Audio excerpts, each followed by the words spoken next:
docteur professeur à l'École nationale des sciences appliquées de Khouribga. Il va nous donner une conférence sur le blockchain pour les systèmes cyberphysiques, défis et applications. Bon, à vous la parole, monsieur Maleh Yassine. Merci beaucoup pour l'invitation et l'opportunité d'assister. On vous remercie.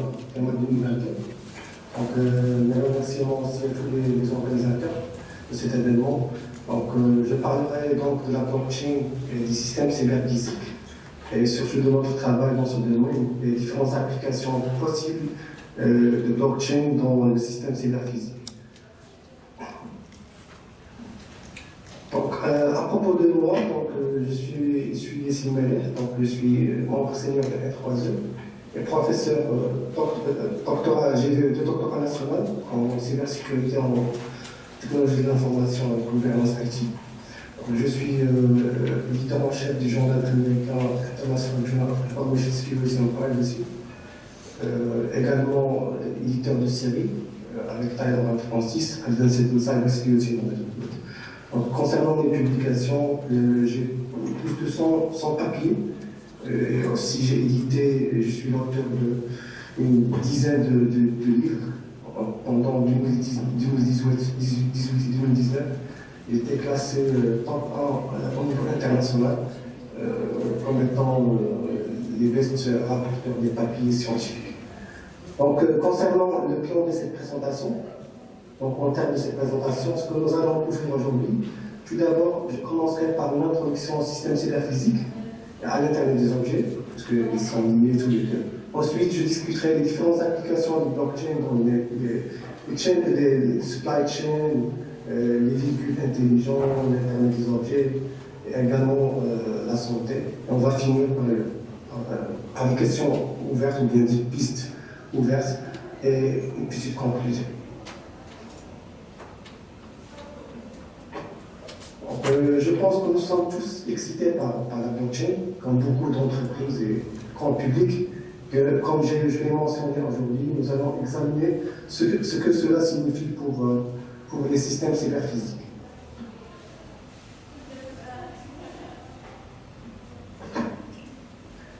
Donc, avec la transformation digitale, également connue sous le nom de l'industrie 4.0, donc figurant en tête de l'agenda actuellement de tous les dirigeants, une telle transformation stimule l'innovation dans de nouveaux produits et services, donc la transformation digitale des processus et la création de nouveaux modèles et écosystèmes commerciaux, donc dans le monde de la fabrication de l'industrie 4.0. Donc, repose sur divers avancées technologiques qui sont bien sûr connues, qui sont liées, parmi lesquelles on peut principalement citer les systèmes cyberphysiques et l'Internet des objets, aussi l'Internet des services. Donc, la quatrième révolution actuelle, qui est la révolution 4.0, s'accompagne de nouveaux risques opérationnels pour les fabricants connectés et intelligents des réseaux numériques.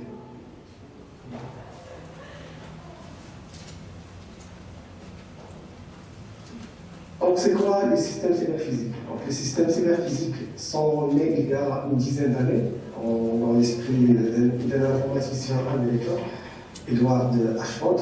Ce que nous entendons par système cyberphysique, c'est généralement une conjonction étroite entre le monde physique et le monde numérique, parce que vous avez des capteurs qui obtiennent les données du monde physique, qui les communiquent dans les réseaux distribués à grande échelle, dans la cyberspace, mais qui prennent également des décisions qui peuvent agir et changer l'état du monde physique.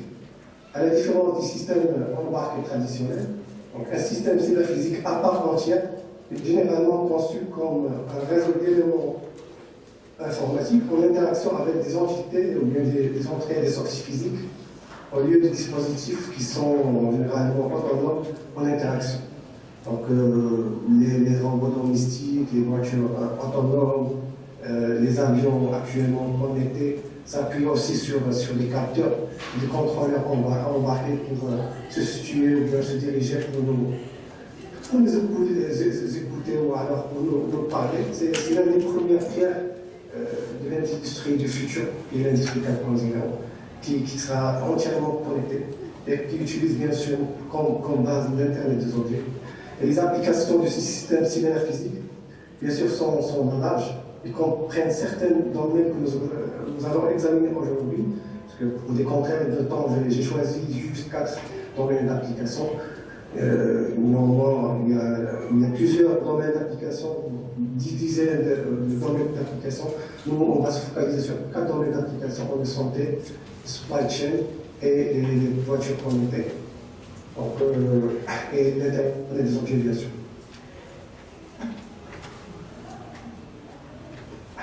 Donc, j'ai mis ici le contexte, puisque tout est lié. Donc, je me rappelle bien lorsque j'ai commencé la thèse, j'ai travaillé sur les réseaux de capteurs sans fil. Donc, les réseaux de capteurs sans fil, comme vous savez, là, il y a des capteurs qui, bien sûr, avec des émetteurs récepteurs. Donc, l'objectif principal, c'est de collecter des informations. On a par la suite une station SYNC qui va faire bien sûr le transfert vers la station de gestion, bien sûr, pour gérer tout le réseau de capteurs sans fil. Après, il y a l'avènement de ce qu'on appelle le end-to-end, bien le machine to machine, bien sûr pour le contrôle industriel de cette machine.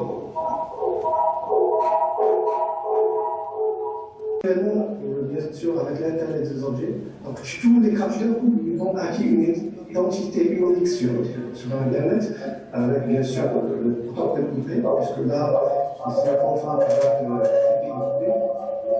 Tous les nœuds qui ont des contraintes énergétiques ou bien des contraintes de mémoire, on a pu faire la conception de nouveaux protocoles tels que Syslum, WPA, ou bien d'autres protocoles au niveau application, ou bien au niveau couche réseau ou couche physique, ou bien sûr pour surmonter les contraintes énergétiques et de mémoire pour les capteurs sans fil. Si je peux dire interchangeable. Alors que l'IoT se concentre typiquement plus sur les aspects de connectivité de mise en réseau.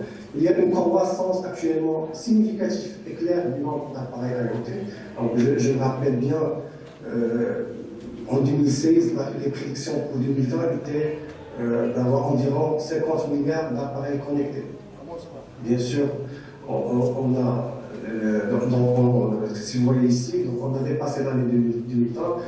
Les domaines d'application pour les smart cities, que ce soit le smart transportation, ou bien le smart transport, ou bien la logistique, ou bien le health, sont déjà là. Bien sûr, au Maroc, il y a bien sûr un certain décalage avec bien sûr avec l'évolution au monde entier, mais il est déjà là. On adopte déjà ce genre de smart device dans la vie quotidienne. Donc, alors que j'ai dit normalement il y a une croissance significative du nombre d'appareils dans le monde, donc il y a différentes estimations qui vont les différentes sociétés et organisations, mais il est clair qu'ils sont dans des dizaines de milliards dans cette décennie. Ils sont en croissance constante et ils prennent de plus en plus une grande proportion de la part des appareils connectés dans le monde par rapport, si on le compare avec les appareils bien sûr non IoT, pour les ordinateurs, les tablettes et les téléphones portables.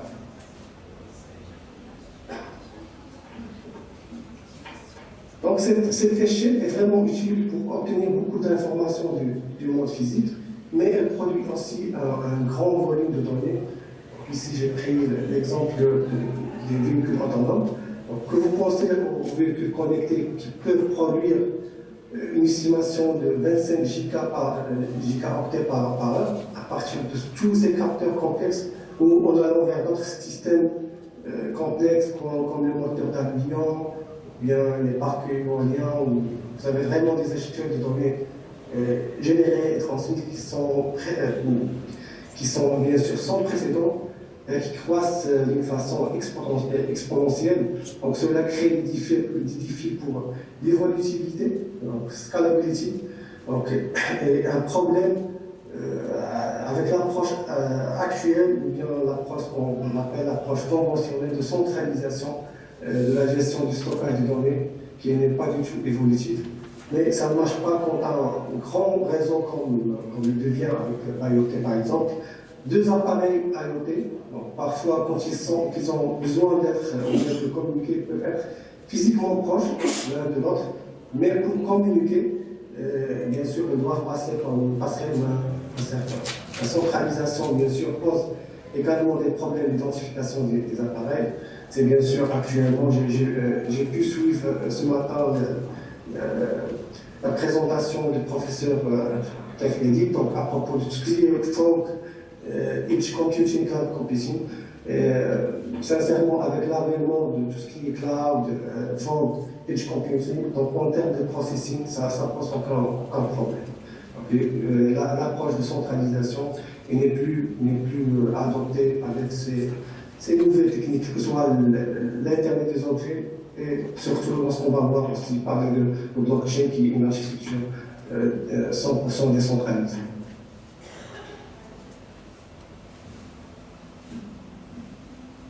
Donc, dans le même sens, donc ici, pour prouver ce qu'on appelle son ami de données avec l'Internet des objets. Donc aujourd'hui, le déploiement à large échelle de Smart Sensors dans différents domaines, tels que, si je cite les Smart Cities, pour la supervision par exemple des espaces disponibles dans les parkings, ou bien pour contrôler la congestion des véhicules, donc aussi pour tout ce qui est Smart Environment, l'environnement smart, pour la détection du feu dans les forêts, contrôler la pollution de l'air.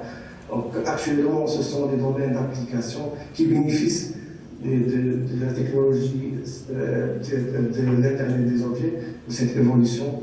Aussi, je fais toujours le lien parce que lorsque j'ai commencé la thèse en 2012, donc c'était une prédiction pour 2020. Là, actuellement, on a dépassé cela, donc on parle d'autre chose. Plusieurs domaines d'application, j'ai pris ici quatre exemples. C'est pour Smart Water, pour la surveillance de l'eau potable, ou bien la détection de fluides chimiques dans les rivières et les inondations. C'est le cas de plusieurs villes, donc que ce soit le Maroc bien pour le Smart Water des villes en Italie adoptent ces technologies. Aussi surtout pour le Smart Health. L'Internet des objets est déployé à large échelle pour la surveillance des conditions des patients à l'intérieur des hôpitaux et bien sûr dans les foyers de vie et espace.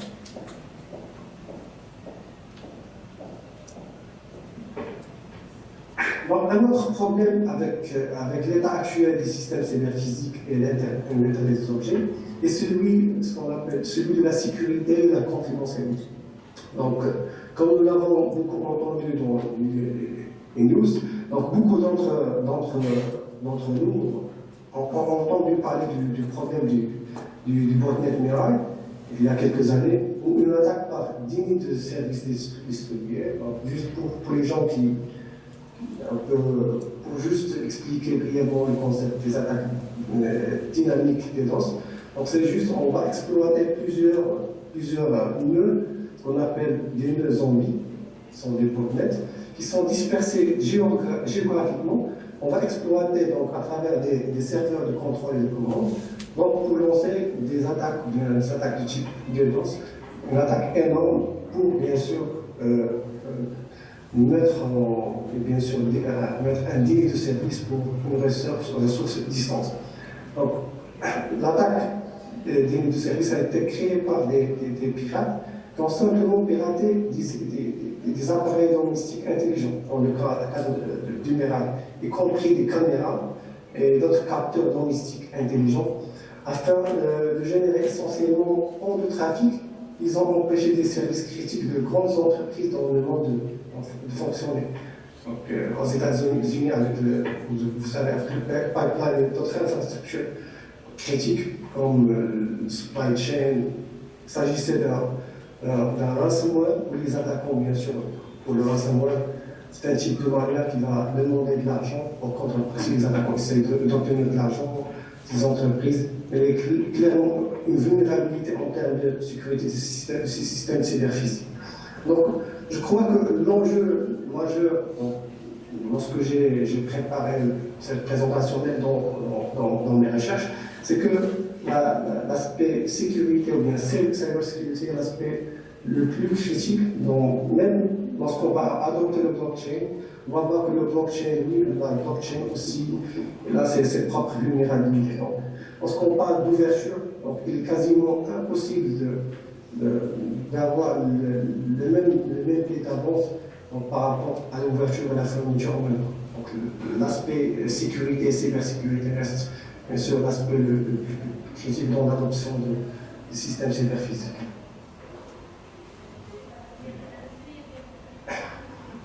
Donc, c'est le même. Donc, je donne ici un autre exemple. Donc, vous pensez qu'il était difficile de faire face, par exemple, à un conducteur assis à l'arrière.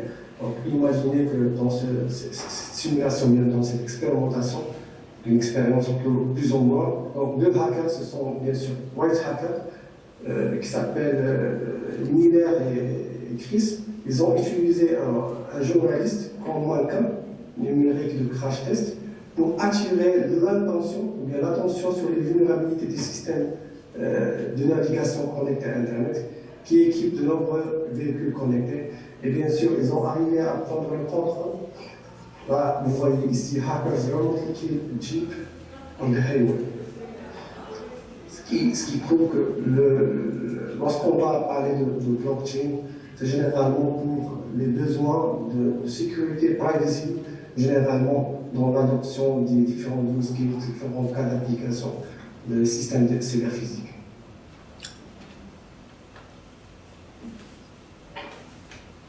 Donc, maintenant, un autre problème avec le modèle conventionnel centralisé, que vous avez des silos de données. Donc, les organisations ont tendance à protéger leurs données, et aussi, une fois que les utilisateurs et les participants donnent leurs données à une organisation basée sur un serveur, alors vous avez un contrôle limité sur la façon dont les données sont utilisées, ou comment ils sont stockés.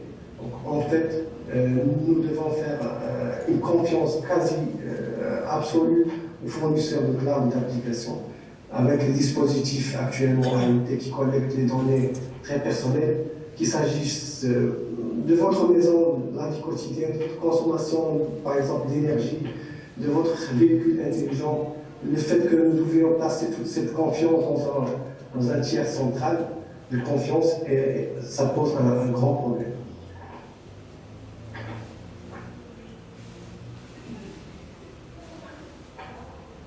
Donc, pour récapituler les défis auxquels sont confrontés les systèmes cyberphysiques, nous avons clairement l'hétérogénéité et les ressources des appareils. Ici, nous pouvons avoir des appareils très limités et d'autres plus performants. Donc, c'est le cas, puisque lorsque j'ai parlé, par exemple, lorsqu'on déploie des capteurs dans des environnements parfois hostiles, donc ces capteurs, bien sûr, ils ont des contraintes énergétiques de mémoire. Généralement, c'est quasiment challengeeux d'implémenter des mécanismes, que ce soit des mécanismes de calcul ou des mécanismes de sécurité. C'est pour ça là, normalement, on laisse les capteurs juste pour la fonction principale, la collecte des informations sur l'environnement, et par la suite, tout ce qui est traitement, on va l'adopter ou on va le déléguer pour une autre couche edge computing, bien sûr, pour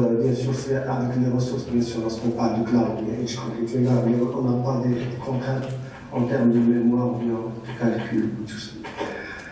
Donc, nous pouvons avoir des appareils très limités, comme j'ai déjà dit, et d'autres plus performants. Donc, il y a de nombreuses, ce qu'on appelle dans les cyberattaques, des surfaces d'attaque. Donc, ils peuvent aller des capteurs eux-mêmes ou même support de communication. Et l'échelle est aussi un problème. Donc la centralisation n'est pas la solution ultime. Nous avons aussi mentionné le manque de contrôle sur la façon dont les données sont utilisées et partagées, et le manque de visibilité sur ce qui se passe avec nos données une fois qu'ils sont là. C'est généralement le privacy. Donc il y a aussi des interactions très complexes liées au micro-logiciel qui est installé sur ces appareils, parce que j'ai dit que normalement il y a la partie hard et il y a la partie soft. La partie soft, c'est une partie qui est normalement avec l'Internet des objets, qui est semblable avec, qui respecte le standard, bien le modèle TCP/IP, on va trouver les mêmes protocoles, leurs équivalents qui n'ont pas HTTP pour la couche application normale, en modèle TCP/IP. Pour l'IoT, on va trouver Quartz pour la version sécurisée. Dans la couche réseau, on va trouver Syscompan. Donc, il y a l'adoption de IPv6, mais juste par rapport aux contraintes liées au capteur. Donc, ces micro-logiciels qui sont installés sur ces appareils, différentes versions, et qui pourraient aussi avoir plusieurs problèmes de sécurité, généralement des backdoors. Là, les backdoors sont normalement des programmes un peu malveillants et qui vont bien sûr laisser ce qu'on dit, un port ouvert ou bien un port dérobé derrière. Là, on peut l'exploiter, ça pose plusieurs problèmes de sécurité, de confidentialité. Donc j'insiste toujours sur la partie cybersécurité, parce que sincèrement, c'est la partie, c'est mon axe principal de recherche. Généralement, si je peux dire, c'est le défi majeur avec l'adoption des systèmes cyberphysiques, parce que lorsqu'on parle des véhicules connectés, supply chain, tout ça, donc normalement c'est le premier souci, c'est la vie privée, c'est la sécurité, c'est la protection des données.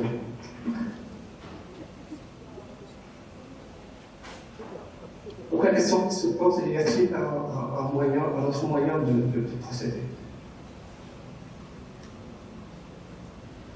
La blockchain est la réponse. Là, je ne dis pas que la blockchain c'est la seule réponse, mais la blockchain est une réponse. Parce que lorsque j'ai mentionné tout à l'heure que la blockchain, si on parle même de blockchain, la blockchain aussi, il a ses propres défis, il a ses propres problématiques en termes de sécurité.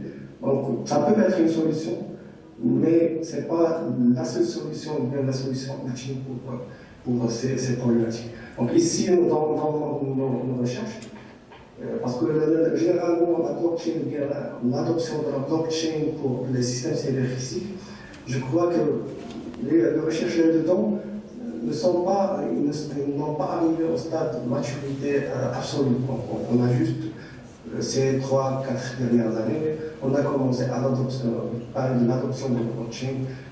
Généralement, lorsque vous allez faire des recherches, vous allez trouver que la plupart des papiers là-dedans, ce sont généralement des études pour voir les possibilités, découvrir comment appliquer le blockchain pour ce genre de solution. Donc, on ne va pas arriver à un stade de maturité absolue pour dire que la blockchain est une solution fiable pour les systèmes cyberphysiques.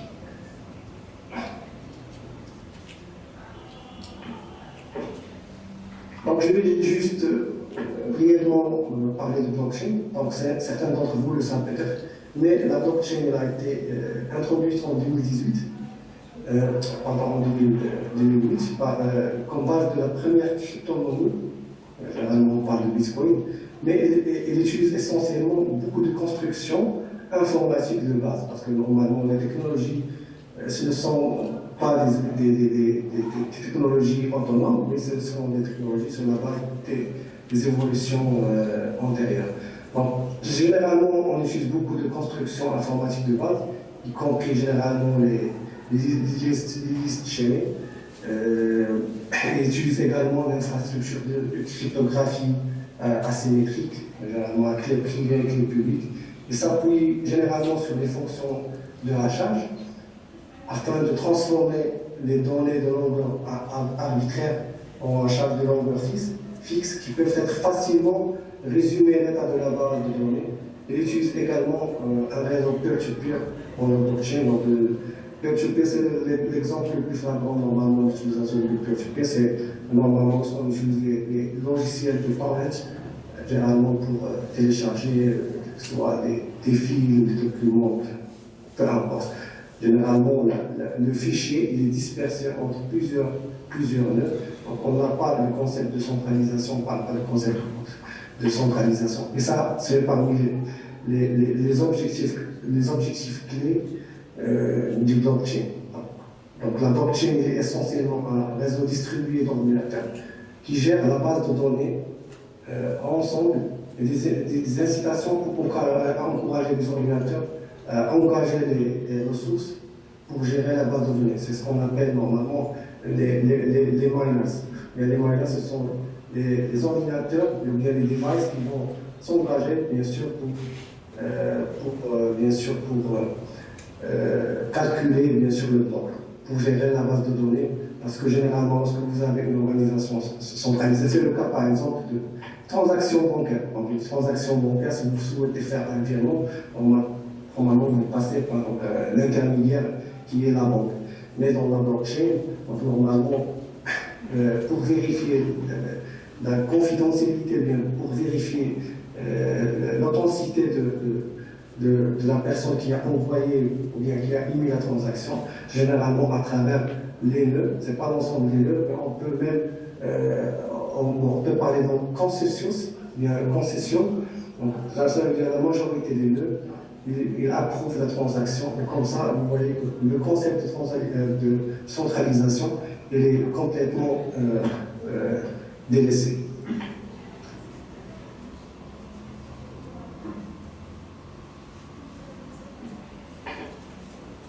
Donc, tous ces contrats de base conduisent essentiellement à un changement des bases de données centralisées avec leurs propres règles de validation. Ici, tous les clients se connectent et fournissent leurs données à la base de données centralisée.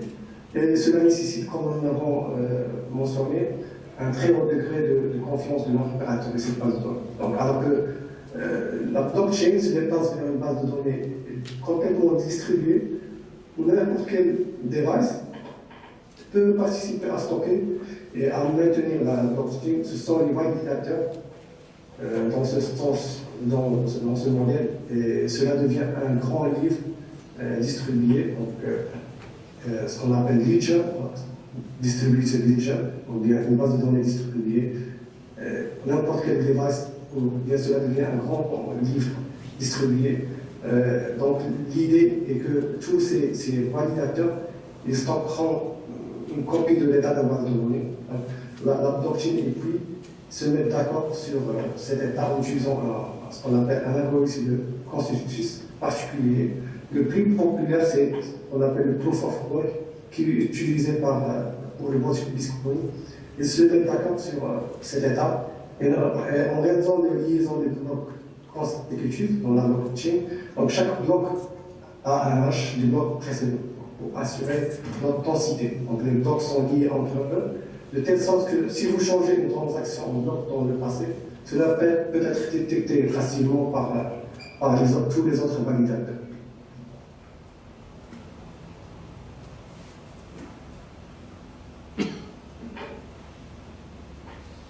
Donc, pour récapituler, donc, ce que nous avons mentionné à propos de la blockchain, donc, il s'agit d'une technologie de grand livre, ledger, distribuée qui fournit des enregistrements chronologiques et orientés de la base de données.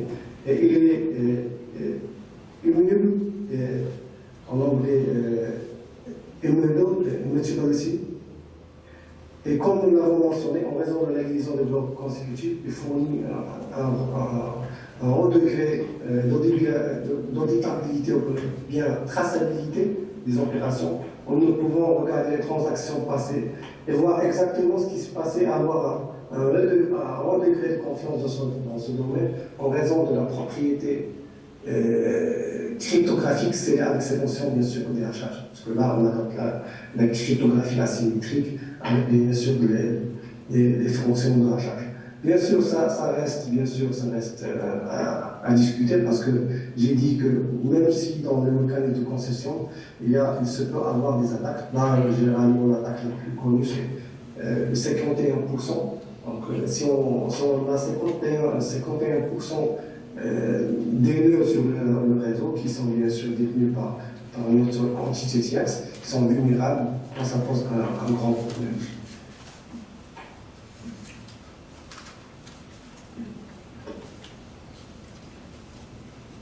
Donc, je présente ici un célèbre diagramme de décision que vous pouvez voir sur votre diapositive. Il a été proposé par West and Jarvis. Le nom papier s'appelle le titre du menu de blockchain. Donc, on proposait un diagramme dont l'objectif c'est de savoir la réponse. Est-ce que la blockchain est effectivement la bonne réponse à un problème particulier? Donc, ils ont proposé un ensemble très intéressant de points de décision à vérifier, où les gens peuvent le regarder et dire que la blockchain est une bonne solution pour leur problème ou pas. Essentiellement, il passe par les étapes de demander si vous avez besoin de stopper l'état de votre application, s'il y a plusieurs moteurs, si vous pouvez utiliser un tiers de confiance en ligne, et toujours, si tous les auteurs sont connus. Maintenant, si vous prenez la première branche dans ce diagramme, décision, donc si vous prenez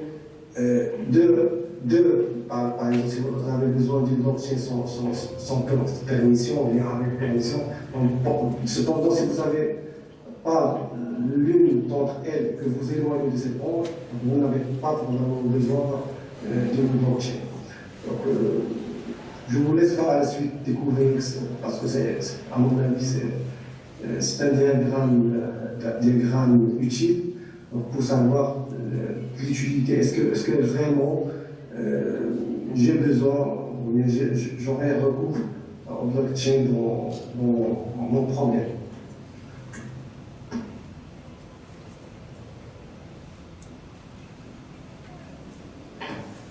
Donc le défi de la scalability, scalability, c'est en anglais, c'est pour ça dans la traduction, normalement, j'ai gardé un peu le sens des mots, parce que je crois la scalability, evolutivity.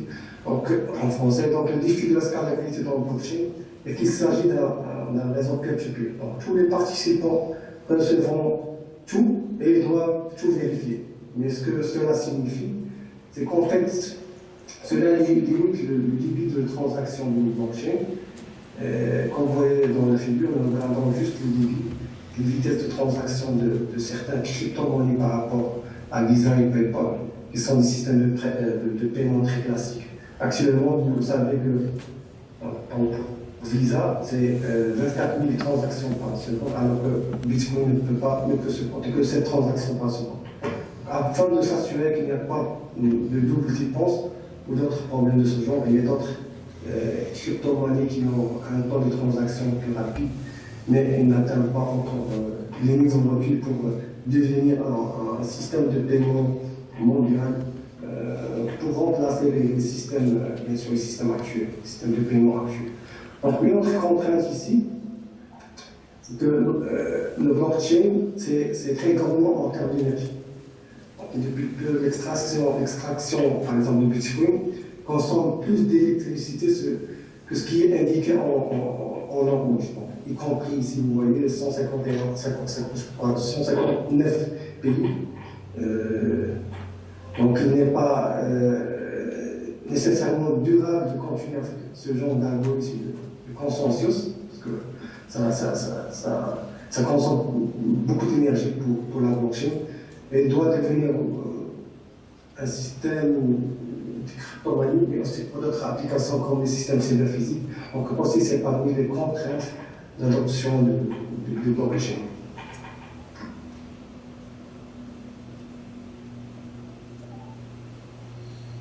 Donc nous allons examiner maintenant l'application de ces approches, de ces idées dans diverses applications verticales pour les systèmes cyberphysiques.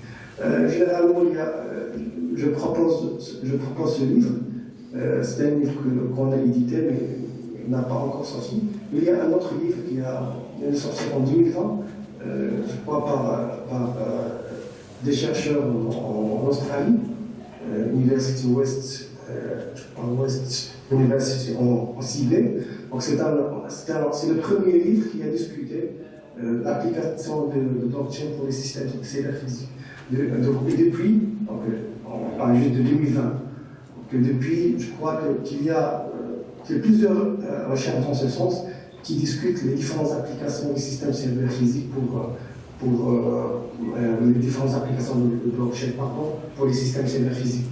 Notamment, on va voir ici cette présentation 4 domaines d'application. Pour des raisons de temps, bien sûr, on ne va pas voir le tout. Donc, on va commencer par tout ce qui est Internet des objets. On va voir supply chain, l'énergie, les véhicules intelligents, et bien sûr, on va finir par la santé. Donc, je vais faire vite parce que normalement, il y a d'autres présentations qui suivent. Donc, nous allons examiner comment la blockchain peut aider à relever certains défis de l'IoT. Quand je vais la partie où on a commencé à parler de système cyberphysique, je dis que normalement, l'Internet des objets et les systèmes cyberphysiques sont quasiment liés.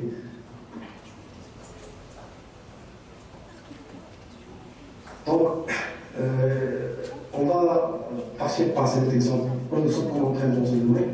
C'est un exemple simple de serrure intelligente activée par une caméra pour s'assurer que les bonnes personnes peuvent rencontrer dans la maison.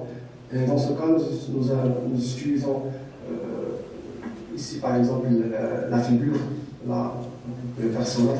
Par exemple, il peut nous nommer Ali. Donc, si Ali a installé ce système dans sa maison, il veut que la caméra déclenche la serrure pour dire que c'est Ali le propriétaire de la maison, qu'il doit pouvoir entrer.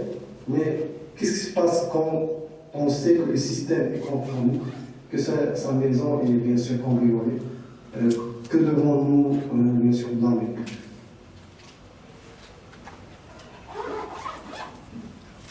Donc, les fabricants ou les fournisseurs de logiciels de la caméra ou de la serrure intelligente, ou bien sûr un protocole de communication entre les deux, idéalement nous devrions être en mesure de tracer ces interactions. Ce que j'ai dit tout à l'heure, la traçabilité, c'est d'ailleurs l'objectif. Lorsqu'on parle actuellement de la sécurité de l'information, de la cybersécurité, il n'y a pas juste le triangle, ça, pour confidentialité, intégrité, disponibilité, mais il y a un autre objectif de la sécurité qui est négligé par plusieurs, même spécialistes, c'est la traçabilité. La traçabilité des opérations aujourd'hui devient un quatrième objectif à préserver pour la sécurité de l'information. Parce que c'est essentiel pour tracer les opérations. Imaginez dans les transactions bancaires, des gens qui font des informaticiens ou des gens qui travaillent pour le monde font des transactions, donc ils ont accès au système, mais derrière il n'y a pas un système de traçabilité des opérations derrière. Donc ça pose énormément de problèmes. C'est d'ailleurs les prix bien sûr dans les systèmes d'information actuels. Donc sur la serrure intelligente, donc, comme vous voyez, afin de pouvoir revenir en réalité ce qui s'est passé ici, donc à travers la traçabilité des opérations. Donc quand Ali revient, il dit ce qui s'est passé, il peut regarder les traces, ce qu'on appelle les digital forensics, chercher des évidents, ce qui s'est passé donc, pour chercher des preuves. Donc l'approche proposée est pour la caméra de déclencher l'intelligence, mais aussi pour que certaines interactions soient enregistrées sur la blockchain qui peut ensuite être examinée pour une compagnie, pour une poursuite judiciaire à travers ce qu'on appelle le digital forensic.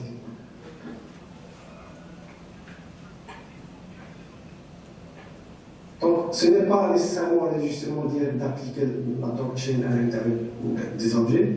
Vous pouvez penser à certains des défis que nous savons exister avec la blockchain, comme par exemple comment faire évoluer dans un réseau purement peer-to-peer, dans un très grand nombre de nœuds, comment ces algorithmes de consensus complexes s'intègrent dans le paysage de l'IoT, où la majorité des appareils sont limités en ressources. Donc les défis de l'évolutivité, la scalability de la latence et du débit. Nous savons également que beaucoup de conceptions de la blockchain sont motivées par des applications purement monétaires, étant donné que Bitcoin a été l'une des premières applications de blockchain. Nous devons également réfléchir à ce que sont les mécanismes, par exemple, pour empêcher la double dépense, aussi critique pour l'enregistrement des interactions entre les appareils IoT et les systèmes, généralement les systèmes d'information, pour enregistrer les interactions entre ces appareils. Et les réponses pourraient être que non, et aussi comment obtenir des incitations, comment faire pour que les propriétaires de ces appareils, les fournisseurs de services, adoptent ce genre de technologie. Donc je vais proposer juste ici une architecture pour qui va répondre à ce défi. Elle a été proposée en 2019 par Dolly, en pensant à ces défis. Dolly elle a proposé ce qu'il appelle Light Scalable Blockchain for IoT. Et l'idée est que nous avons un réseau superposé qui est donc une structure hiérarchique. Donc plutôt que d'avoir des appareils IoT qui ont des contraintes de gestionnaire, bien sûr, pour le blockchain, nous avons en quelque sorte la couche supérieure dans l'IoT pour gérer la blockchain par ce qu'on appelle fournissant une superposition. Dans cette superposition, nous choisissons certaines données qui sont plus capables de calculer comme des têtes, c'est le cas des têtes de cluster. C'est normalement le schéma traditionnel lorsqu'on a utilisé les réseaux capteurs. Donc on choisit les têtes ou bien les clusters qui ont la responsabilité d'être des validateurs de la blockchain. Et dans cette architecture, nous proposons des optimisations qui enlèvent ils ont proposé des optimisations qui enlèvent une partie de la complexité de calcul de la blockchain, comme le consensus distribué, basé sur le temps, vous voyez ici, la confiance distribuée, le débit distribué. Dans cette architecture, ils ont proposé des optimisations qui vont éliminer une partie de la complexité informatique, de la complexité de calcul de la blockchain.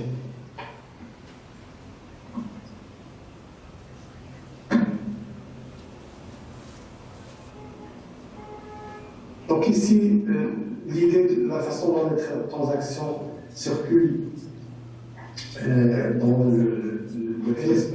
Le LSP, c'est le système proposé par Dolly qui s'appelle Network Scalable Blockchain for IoT. Normalement, c'est LSB, le nom LSB. Donc nous avons trois couleurs différentes pour la transaction de surveillance, d'accès et de stockage. Donc je vais brièvement parler de la surveillance de l'accès. Nous avons donc un demandeur, le vert et la surveillance, le rouge et l'accès. Le demandeur va demander au réseau superposé d'accéder à un thermostat intelligent, vous voyez ici, à gauche, Smart Thermostat. Donc le nœud qui reçoit la demande ne sait pas qu'il ne possède pas, on n'est pas responsable du thermostat intelligent. Donc la demande est donc transmise sur le réseau jusqu'à ce que nous atteignons ce qu'on appelle l'OPNS, ici en milieu, responsable du thermostat qui transmet la demande et dans le cas d'un accès où les données sont stockées localement ou bien dans le cloud. Le thermostat intelligent, il demande des données. Cela est enregistré dans la blockchain. La blockchain est aussi du chemin, tout au long du chemin. Nous avons vu la signature ici, vous voyez, signature de l'expéditeur ici. Puis, une fois que les données sont fournies par le stockage local, nous vérifions le contrôle d'accès. Puis, la transaction de contre-signature est envoyée à la blockchain et la transaction de stockage. C'est un peu plus simple parce que les transactions sont initiées par le thermostat intelligent qui envoie essentiellement une demande de stockage en cloud pour stocker ces données. Puis le stockage en cloud ajoute une transaction blockchain qui est une transaction multi-signature entre le thermostat et le stockage en ligne. Normalement, c'est pour ça qu'il vient le nom LBS qui est Lightweight pour la structure légère qui est scalable, qui supporte bien sûr l'évolutivité de blockchain pour la sécurité de l'Internet des objets.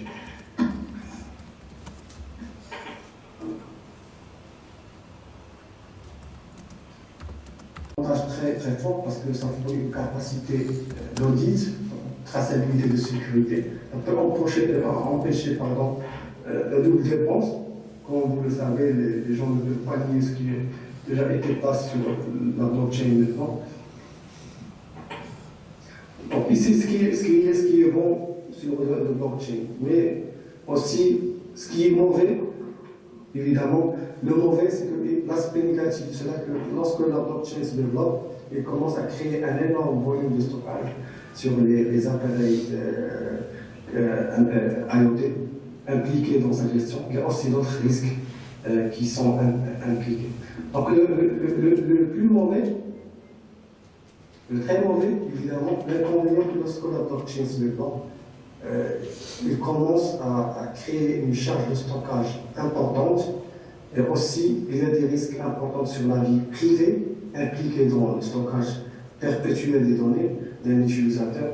En particulier, ici on parle de privacy bien vie privée, parce que les données IoT pourraient suivre des activités des utilisateurs, avoir leur identité. C'est le cas normalement des différents appareils qui sont connectés à notre smartphone, donc smart device, que ce soit des télés smart, des téléphones smart, des réfrigérateurs smart.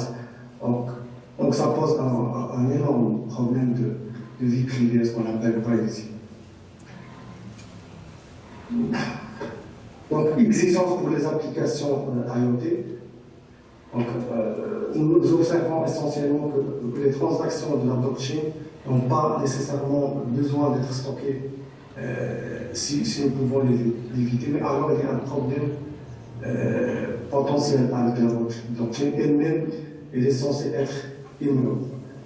Différentes exigences de stockage dans les applications IoT, que ce soit le stockage temporaire, la résumé des transactions, la conservation des données, le stockage permanent, ce sont bien sûr les exigences pour les applications IoT, ce qu'on appelle ici, on parle de IoT Application Requirements. Donc, un autre domaine d'application, c'est les chaînes d'approvisionnement ou bien les supply chains. Tout d'abord, les chaînes d'approvisionnement, nous allons parler de quelques défis de l'adoption, quelques défis de supply chain, là où on va avoir une réponse dans l'utilisation de blockchain. Donc nous allons donc parler de blockchain par la chaîne de produits, qui constitue essentiellement à fournir la provenance dans les chaînes d'approvisionnement soutenues par le blockchain. Donc il utilise on appelle un registre de permission. Vous avez une liste de contrôle d'accès des participants et vous avez également certains membres non participants, comme par exemple le consommateur. C'est le cas par exemple, je crois, en France. Ils ont adopté un code QR qui est utilisé bien sûr lorsque vous achetez des poulets. C'est que le QR, là, normalement, lorsque vous allez bien sûr accéder par la suite à l'application ou au site, vous allez trouver la traçabilité par rapport à la chaîne d'approvisionnement qui concerne ce produit final qui est le poulet. Et c'est parmi les grandes problématiques ici au Maroc, c'est que la chaîne d'approvisionnement n'est pas tracée. C'est pour ça que les produits finaux, que ce soit des poulets ou autres, surtout lorsqu'on parle des produits, des viandes, soit blanches ou rouges, là on a cette problématique de traçabilité de chaîne d'approvisionnement. Je crois que c'est parmi les solutions les plus adoptées dans le monde. Bien sûr, c'est le blockchain, le domaine d'application dans le supply chain, c'est parmi les domaines d'application qui subissent plus l'utilisation de blockchain.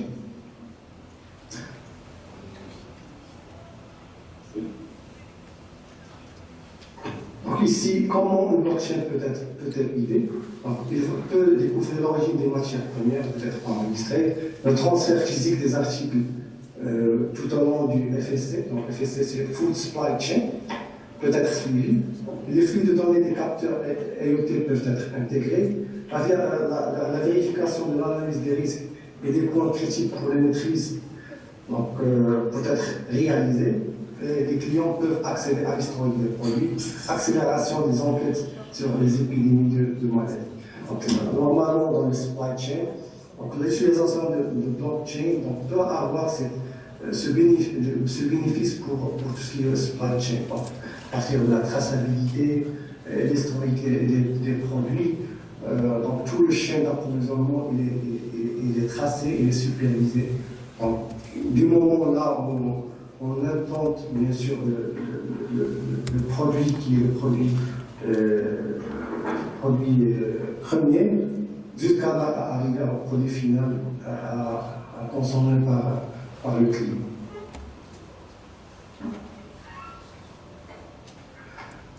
Ici, je prends cet exemple. Si vous avez une barre de chocolat, par exemple, et que vous voulez retracer ce qui est arrivé à ce chocolat avant qu'il n'arrive dans votre main, dans la façon dont cette chaîne de produits fonctionne, que vous soumettez une requête et ensuite cette requête remonte dans les transactions qui pour ce produit et son histoire qui prouve bien sûr le produit, son histoire, il atteindrait un point ici où l'étape par la suite de la fabrication, elle a été combinée entre les fèves de cacao et le lait, et donc se ramifie encore une fois en travaillant en arrière dans la chaîne de transaction.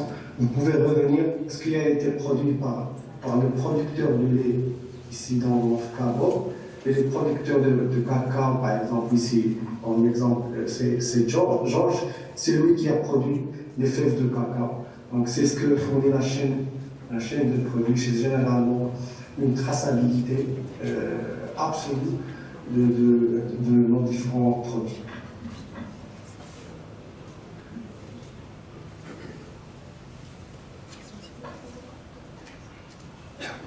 Donc ici j'ai pris un exemple parce que ici la problématique avec le supply chain c'est la confiance, le trust. Donc le trust, la confiance est une question clé. Comment faire confiance aux données inscrites dans la blockchain. Donc les données généralement hachées sur la blockchain représentent des observations généralement physiques, des événements physiques. Donc nécessite généralement un système de gestion de la confiance. Donc c'est pour ça que j'ai pris ici, j'ai mentionné ici le travail de numérique, c'est pas aussi les problématiques. Donc c'est un travail récent, Trust et a proposé Trust Chain. Donc cette architecture que vous voyez ici à droite dans la figure, nous avons ces observations de données multi-sources, qui peuvent être des capteurs, vous voyez dans le data layer, des contrôles aléatoires des organismes de réglementation, des commerciaux eux-mêmes, donc une indication sur la qualité des produits que vous m'avez par exemple donné. Je pense qu'il est très de bonne qualité ou je pense qu'il est de mauvaise qualité. Donc et tout cela alimente également dans la couche de données, mais ensuite au niveau de la couche blockchain, là en milieu, nous avons ajouté un module, ils ont proposé un module de confiance et de réputation qui maintient dans le temps ce qu'on appelle la confiance ou bien l'honnêteté d'un formateur ou le niveau de qualité d'un produit particulier. Donc, il y a donc des réputations de la confiance pour les produits et les commerçants. Et puis, tout en haut, nous avons la application où vous pouvez avoir des requêtes et des récompenses, des queries, rewards and penalties, des pénalités pour les bons et les mauvais comportements respectifs. Donc là, vous voyez comment peut-on faire face à cette problématique de stress sur la confiance. Donc ça reste ici, ça reste bien sûr les systèmes d'exemple flagrants. Vous avez la data layer pour ce qui est connecté à travers les objets IoT, et par la suite le blockchain layer bien sûr pour faire tout ce qui est ici étape de calcul, réputation et l'environnement de module de confiance. Et par la suite, la couche application, là, la couche où il y a l'interaction avec l'utilisateur final, il y a des queries, des rewards, des penalties, selon la transaction générée par la couche blockchain. Alors, Monsieur Malah Yassine, est-ce que vous êtes... Alors, parce que vraiment, nous savons bien que le sujet est très important, mais nous sommes pressés par le temps. Il y a d'autres conférenciers qui veulent intervenir aussi. Alors, prière de conclure pour passer aux questions directes et online. Ça marche. Merci. Ça marche. Si les différents domaines d'application, donc les véhicules connectés, donc ici, je vais vous laisser la présentation par la suite. Également, le dernier domaine, c'est le Smart Health. Et bien sûr, le smart health, le grand problème, c'est qu'avec l'utilisation des dossiers médicaux électroniques, et je crois que le Maroc actuellement est en train de proposer ce genre d'architecture. Là, on travaille sur des projets de dossiers électroniques médicaux. Donc, je crois que il y a des bénéfices pour l'adoption de blockchain, pour tout ce qui est système d'information ou bien dossiers médicaux électroniques. Surtout que les hôpitaux sont la première cible pour les cyberattaques. Ce ne sont pas les banques, ce ne sont pas bien sûr les établissements financiers, ce sont surtout les hôpitaux qui sont la première cible de ransomware et des attaques de cyberattaques. C'est quelques avantages. Bien sûr, parmi aussi la blockchain, j'ai discuté de la blockchain. La blockchain représente aussi des vulnérabilités. Là, les vulnérabilités au niveau de la technologie blockchain elle-même. J'ai cité tout à l'heure la consommation d'énergie énorme. Et aussi, il y a le problématique du consensus avec l'attaque 51%. Donc ça pose énormément de problèmes à soulever aussi. Donc ici, juste pour conclure, il y a encore tant de potentiel des technologies blockchain pour les réseaux et les applications décentralisées de la prochaine génération est évident. Donc il y a pas mal d'opportunités à bénéficier de blockchain dans les systèmes cyberphysiques. Et bien sûr, je vais vous laisser ici quelques références. Et je vous remercie.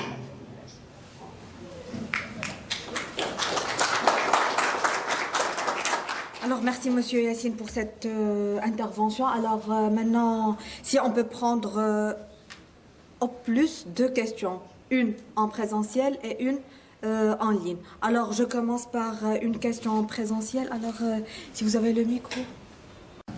Je m'appelle Léo Saïd, professeur à l'Université de Faculté des Sciences. Bon, alors, je félicite l'intervenant pour la qualité de son exposé. Vraiment, la blockchain, c'est la tendance d'aujourd'hui. Mais j'ai une question à vous proposer qui concerne la sécurité. Alors, ma question, à quel point donc, la blockchain est sécurisée? Pour moi, je vous pose cette question, c'est que l'application de big data, etc., la manipulation des données par IoT, ce sont des algorithmes qui se font, c'est-à-dire pour tirer un modèle pour attaquer un tel problème. Mais la blockchain reste le défi qui reste, c'est la sécurité. Donc, est-ce que vous pouvez répondre à cette question ici? Parce que vous avez des approches, des nouvelles approches pour sécuriser les informations des biens de blockchain. Effectivement. Donc, avec l'utilisation de blockchain, c'est la partie cybersécurité. Aussi, le blockchain, il est en lui-même vulnérable. Lorsqu'on a parlé de processus consensus, donc normalement, la plupart des nœuds qui viennent sur les sites, ou bien les crypto-miners, normalement, il y a l'attaque 51%, les sites l'attaque 51%. Mais normalement, lorsqu'on adopte le blockchain, à mon avis, il y a d'autres approches à adopter pour la partie, pour sécuriser bien sûr un système, que ce soit un système cyberphysique ou autre. Normalement, à mon avis, on doit penser bien sûr lorsqu'on parle de questions de cybersécurité, questions de sécurité de l'information. À mon avis, on devra parler surtout des techniques de machine learning, deep learning, ce qu'on appelle cyber intelligence, les systèmes intelligents qui, à mon avis, qui ont atteint un niveau de maturité un peu avancé avec la blockchain. Actuellement, on parle surtout de l'adoption, de l'adoption de blockchain avec les techniques de machine learning, deep learning, pour tout ce qui est cybersécurité. Ça veut dire que la blockchain est utile dans le sens où on va assurer un certain niveau de confiance numérique, un certain niveau de sécurité, mais à mon avis, ce n'est pas la solution ultime est la seule solution pour la partie sécurité. Donc là, il y a plusieurs mécanismes à adopter, il y a plusieurs mécanismes qui peuvent fonctionner en parallèle, peuvent collaborer, bien sûr, pour faire face à l'évolution énorme des cyberattaques.